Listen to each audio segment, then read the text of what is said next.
Headline inflation increases by 17.33% year-on-year in February 2021. Nigerians should leverage on opportunities provided by COVID-19 to key into e-commerce, says Okonjo-Iweala. Nigeria's public debt rose to 32.9 trillion naira in December 2020. Asia-Pacific markets mix in cautious trade as Fed takes center stage. Details of this and more on Business Express on the network service of the NTA, and we are reaching you from Abuja, Nigeria's capital. I am Benny Adams, your guide.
Glad to have you join us at this time.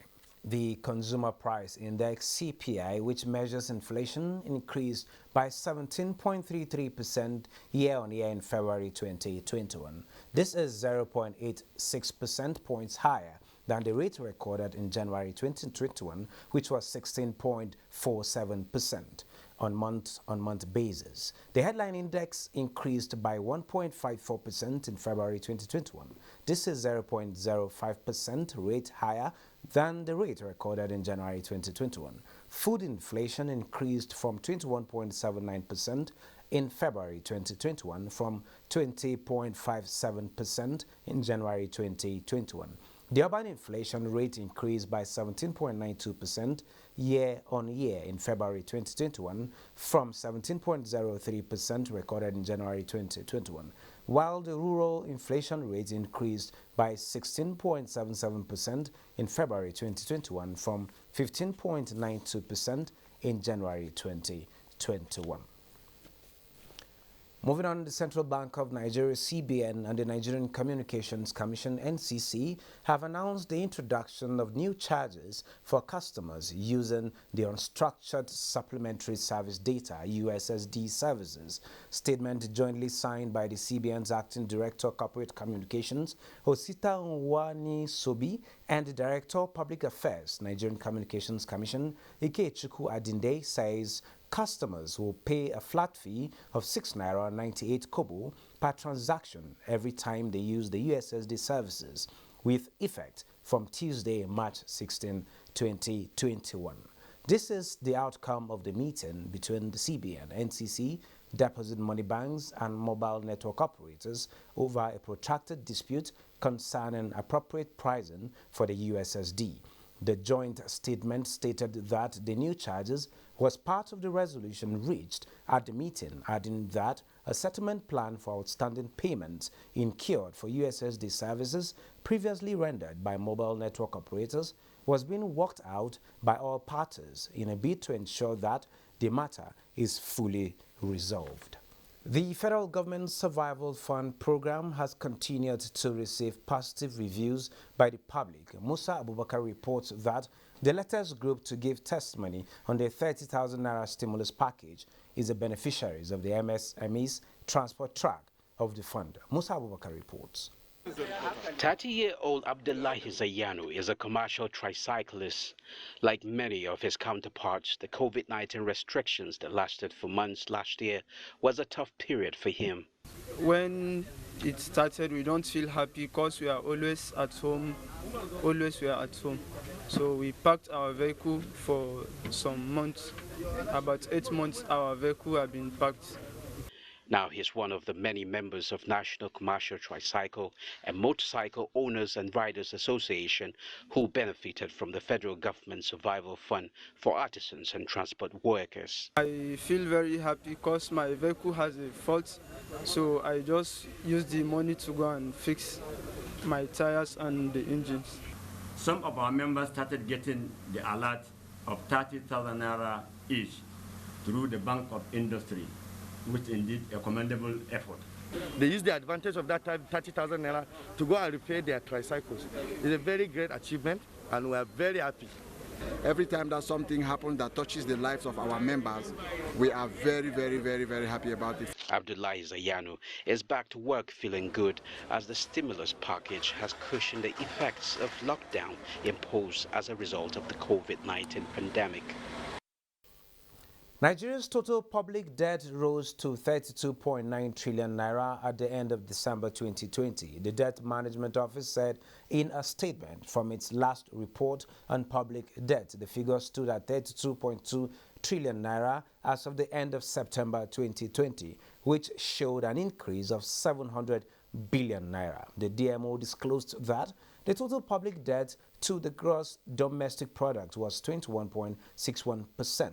adding that it was within Nigeria's new limit of 40%. It said after Nigeria exited recession in 2017, the level of new borrowing at the federal level, as shown in the Annual Appropriation Act, had been declining to moderate the rate of growth in the public debt stock in order to ensure debt sustainability.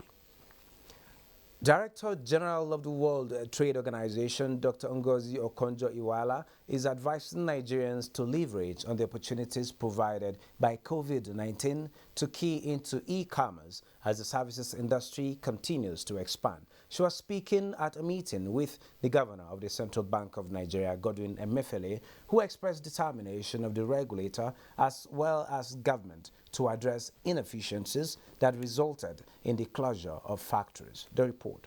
It's the second day of her visit to Nigeria, and Dr. Ngozi Okonjo-Iweala is at the headquarters of the Central Bank of Nigeria.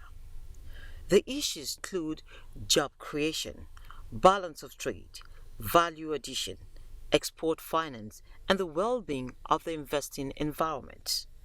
Governor Godwin Emefiele makes a passionate plea for a chance to grow local industries with a commitment to ensuring all inefficiencies that led to the closure of factories are resolved.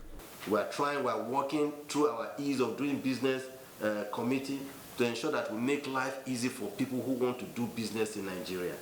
And you, being the DG of WTO, we would need your help. We even have a project where the fees have been lowered for women-owned enterprises. And this is an area where the WTO, we have a great deal of interest in trying to correct the inequalities, those excluded from globalization and from the benefits of trade. Trade has lifted millions and billions out of poverty. But, you know, some people have also been left behind, even in rich countries. Both agreed deliberate steps must be taken to urgently key into the global energy transition plan. She also met the business community, where barriers to trade and healthy competition were in focus. This country has the potential to be an engine of investment, innovation, prosperity, and job creation for all Nigerians, for West Africa, and for the continent as a whole. The meeting ended with a commitment to make use of every available opportunity and facility to develop the country. Headline inflation jumps to 4-year high, could rise further. Let's see how the commodities are faring.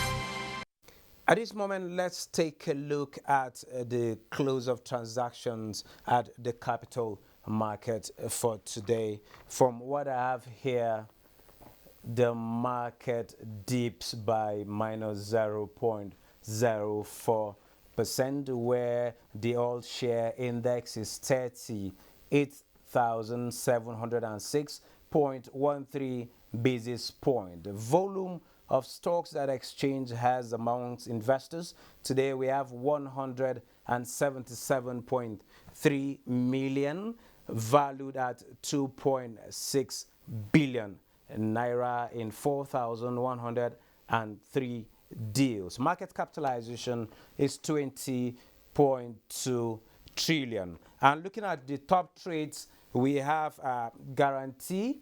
We have Guarantee with 34.1 million volume of shares, valued at 957.7 million. It's followed by Zenith Bank with 28.4 million, valued at 572 million. We also have on the third place UBA with 17.6 million volume of shares, valued at 122.1 million. Moving on, Asia Pacific markets mix in cautious trade as Fed takes center stage. NECA is standing by with global stocks. Asia Pacific markets traded mixed on Wednesday. The Nikkei 225 in Japan finished near flat at 29,914.33 as Hong Kong's Hang Seng Index sustained earlier gains to finish 0.02% up.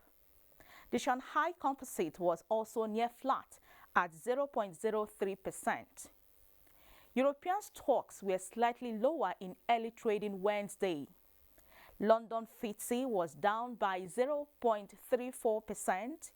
CAC 40 of France dipped 0.07%, while Germany DAX continued to rally, appreciating 0.05% at 14,565.06 basis points. U.S. stocks barely budged in early trading. The jump in yields has forced a shift into value stocks from growth, pushing the Dow Jones Industrial Average and S&P 500 to hover near record highs. A strong vaccine rollout and the easing of state lockdown restrictions have also boosted reopening stocks. And in Africa, South Africa JSE Africa Top 40 and Namibia Overall Index were the relative underperformers, declining 0.06% and 0.05%, while Nairobi All Share, Tunisia's Tunidex, and Ghana's GSE Composite all registered gains. That's Global Market Update. I'm Neka Oku. Thank you, Neka, for that update. Moving on, COVID-19's immediate adverse impact on trade is indisputable. However, the crisis also has potential to prompt change, including trade reforms that enable faster recovery and enhance future trade performance. COVID-19 and the business environment, opportunities in export is our focus at this moment. And joining me in the studio is Kafilat Abimbola Ayeni. She is an entrepreneur. You're welcome to Business Express. Thank you very much. Good afternoon. Good afternoon. Okay, you are one amongst the ladies who shared their testimonies at an early meeting today with the WTO and DG. Let's have a glimpse of some of the issues that were raised there. So let's start with you telling us about the business environment you operate in and how it's contributing to national development. Thank you very much. BMCAP Palace Nigeria Limited is an agro-processing company, and when the initiative came, it came in as a business. We want to start food processing to be able to sell to Nigerians. But as time goes on, as the business develop and evolve around, we realize that it's not just about us, but there are a whole lot of businesses that could need our assistance, since we have a facility that could actually accommodate other entrepreneurs. So we decided to make it an SME hub where other entrepreneurs come there, process their products, and they're able to sell. And we also give opportunity to entrepreneurs who used our facility as that's a shared facility for purpose of NAFDAC registration. And so far so good, it has helped a lot of women. At least it has relieved them the stress of trying to start up their own factory. For now, we have women who we've trained also in spice production. We've been able to at least help them so that they won't just be sitting at home. So during the COVID period, what we did was, instead of just sitting down... All of this plan was before COVID-19. All of this plan was before COVID-19. What happened during COVID-19? Were you able to stay afloat? What were the challenges? How did you adapt to the circumstances? When it happened, let me just say, some things happen for good for some people, and it happens for the other way around for some other people. When it came in, it hit us so hard because price and the raw material changed in the market. Every other thing changed. You can imagine things you buy for so certain amount fixed. You just start seeing the prices skyrocketing because of no easy access for transportation, and there was no movement around the world. So, but along the line, because we are into food processing, it became an edge for us, an advantage. We used that well because there was no way importation could come into the country. So other people looked inward for made in Nigerian products, and that gave us an edge in the market. More supermarkets requested for our products, and we're able to expand. And in this line, you know that it's not easy for farmers who have already harvested one or two things, and it's easy for farmers to bring in their produce, but it's not easy to sell because of this in the market. What do we do to their produce that we don't want them to get spoiled? We help them process it into dry finished good, so they can repackage and sell. Or let's assume the way you know onion shelf life is very, very thin. This is something that you can't keep in your house for more than 1 week. It will get bad. What we did was we processed onion, we dried the onions properly, we allow it to, we tried and we followed the due process of the production, and we're able to help them preserve it. Let's talk about this production process and with the preservation. Yes, well, one of the issues the WTO DG, talking about Dr. Ngozi Okonjo-Iweala, is emphasized during this her visit is value addition, particularly in our services as well as commodities we get to process. Yes. Like you said, during this period, people had to patronize you because nothing was coming in. Yes. What value did you add to your product? And would you say that this value addition is fit enough for exports, following the fact that we have the EFCFTA market readily waiting? Okay, let me tell you what happened. Let me tell you how it has been done. Because the truth about it is that any product you want to export into out of the country and you don't add any value to it, it's like you're not even encouraging people to know that things are happening in Nigeria. From this, like I told you, like today I said it there. What we did to agro-produce was that we added value to it by making sure that we dry the product. We gave it no preservative, but we gave it a standard production process that, like, instead of you just buying onions and keeping in your house, we rehydrate the onions, we package it in a way that when it is being presented for export, it is exportable. You understand what I'm saying? You mean haven't dried up? Yes. You know, onions is got the succulent part of it. You dry the water, everything. Will it still retain the flavor it still at the end of the day when you use it to cook? The sweetness, everything.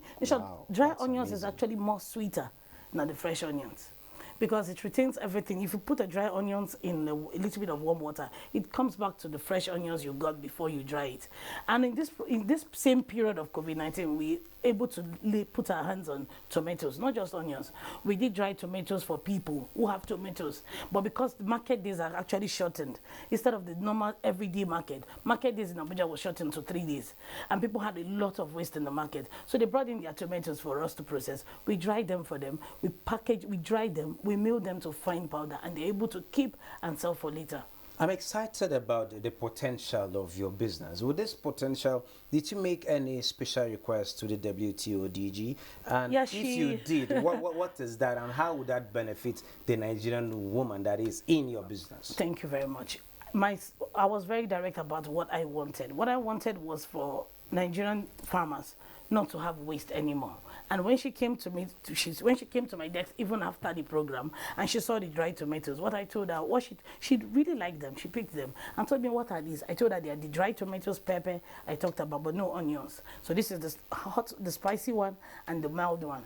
And she told me, how is it being used? I explained it to her, and I told her that this actually can help women, farmers, in a way that it will help them to be able to say anytime they are not just farming, but they know that they're adding value to what they farm, and they'll be able to sell at a certain price. And she accepted. I think she agreed with what I said, and she said she's going to look into it, because we're just 6 of us, and she made a statement that we are 6 angels. That was what she said. Yes. Congratulations, Khalifat Abimbola, for being part of the 6 angels. That's to say your products is going to see better days outside the shores of this country. Amen, it's a sir. prayer for you. Amen. And Thank you for sharing your thoughts with us at this particular time. You're welcome, sir.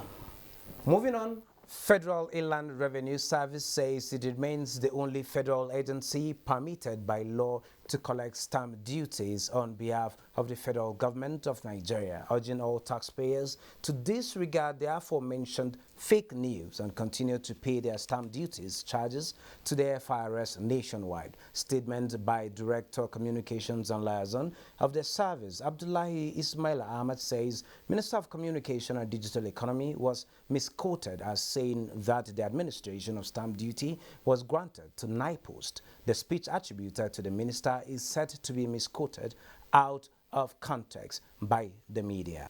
Let's see how the Naira is exchanging with other currencies.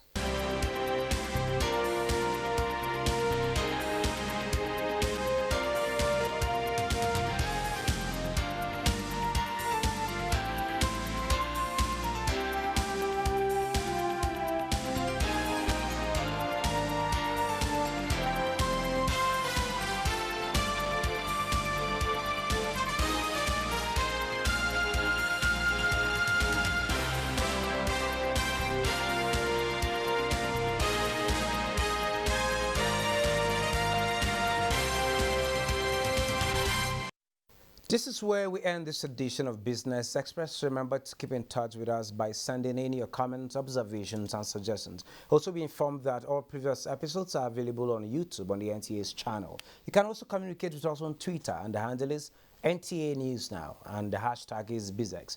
Business Express returns Thursday at 9:30 a.m. Be safe out there.